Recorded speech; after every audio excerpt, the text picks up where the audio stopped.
हर हर महादेव। हिंदू धर्म में गाय को माता का दर्जा प्राप्त है और हर घर में गौ माता के लिए पहली रोटी निकाली जाती है। संसार में इनका जन्म मानव जाति के कल्याण के लिए हुआ है। पुराणों के अनुसार 33 करोड़ देवी देवता है, जो कि गाय में ये सभी देवी देवता निवास करते हैं। फिर ऐसा क्या हुआ कि माँ पार्वती ने इन्हें श्राप दिया? चलिए आपको बताते हैं। आपको बता दें कि एक बार जब शिव और पार्वती समुद्र के किनारे विहार करने गए, तो शिव जी के मन में शरारत करने की सूझी। उन्होंने पार्वती से कहा, हे देवी, मुझे अचानक आवश्यक काम से जाना पड़ रहा है। मैं कार्य पूरा करके अभी आता हूँ, तब तक आप मेरी यहीं प्रतीक्षा करें। दरअसल शिव माता पार्वती को परेशान करना चाहते थे। शिव जी की बात मानकर देवी पार्वती अकेले ही तट पर बैठकर उनकी प्रतीक्षा करने लगी। इसी तरह शाम हो गई और उस दिन तीज की तिथि थी। जब रात तक शिव जी ना लौटे, तो माता पार्वती ने तट पर ही रेत के शिवलिंग का निर्माण किया और आसपास उपलब्ध पूजन सामग्री से रात भर शिव जी का निर्जला निराहार व्रत संपूर्ण किया। शिव जी सूक्ष्म रूप में वहीं उपस्थित थे और हर गतिविधि के साक्षी थे।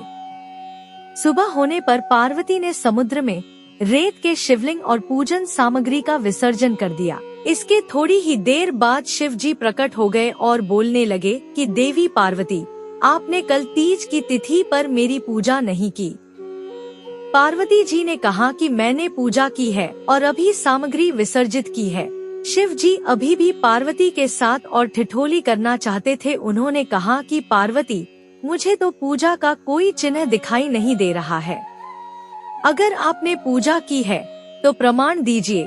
माँ पार्वती भी समझ चुकी थी कि भगवान शिव उन्हें जानबूझकर सता रहे हैं, क्योंकि जो जगत की हर घटना का साक्षी है, उसे प्रमाण की क्या आवश्यकता है। देवी पार्वती भी इस हंसी मजाक का भरपूर आनंद ले रही थी। शिव जी की बात सुनकर माता पार्वती ने आसपास देखा। उन्हें एक गाय खड़ी दिखाई दी। उन्होंने शिव जी से कहा कि ये गाय मेरी साक्षी है।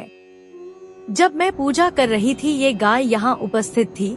शिव जी ने गाय से पूछा कि क्या पार्वती ने पूजा की है? गाय ने ना में सिर हिला दिया।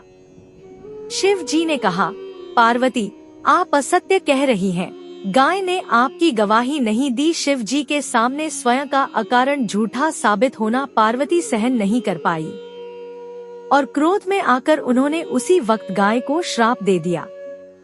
माता पार्वती ने श्राप देते हुए कहा कि तू दिव्य जन्मा है, तू जगत कल्याण के लिए प्रकट हुई है, इसीलिए जनहित के लिए तेरे गुण यथावत रहेंगे। किंतु जिस मुंह से तूने झूठी गवाही दी है, उसे दंड भुगतना होगा।